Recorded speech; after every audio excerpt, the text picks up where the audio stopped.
Yo, Cavite City, alam nyo na to. Mga marites sa kanto, ready na mag-report, let's go. Yo, sa umaga pa lang, kape na ang hawak, pero balita ng iba agad nang kumakalat. Sa tindahan, sa kanto, sa tabi ng gatid, lahat updated, walang ligtas kay marites. May CCTV sa mata, radar sa tenga, konting galaw mo, headline ka na. Hindi pa confirmed pero trending agad, kunto'y lumalaki parang lobo sa hangin ng bagsak. Yeah, uy, narinig mo ba? Yan ang simula.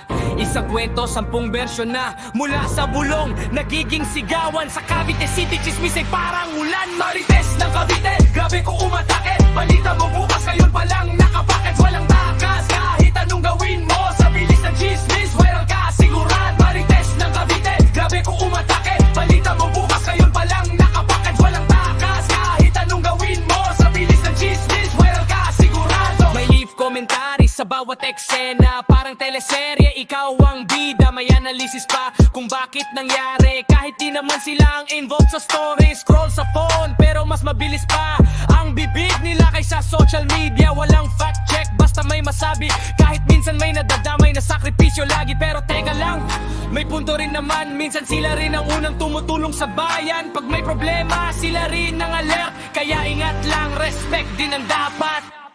Marites na Cavite, grabe kung umatake. Balita mo bukas, ngayon pa lang nakapackage. Walang takas, kahit anong gawin mo. Sa bilis ng chismis, viral ka sigurado. Marites na Cavite, grabe kung umatake. Balita mo bukas, ngayon pa lang nakapackage. Walang takas, kahit anong gawin mo. Sa bilis ng chismis, viral ka sigurado. Kaya kung may kwento, siguraduhin muna bago ipasa sa iba ang balita. Sa Cavite City, sikat si Marites, pero masastig kung respeto ang kapalit. Marites at Cavite City, nangguguna sa balita. Marites at Cavite City, nangguguna sa balita. Marites at Cavite City, nangguguna sa balita. Chismis na mar, wanang ngama. Marites at Cavite City. Kapag mga marites ang nagkalat ng chismis, sigurado bukas viral ka na.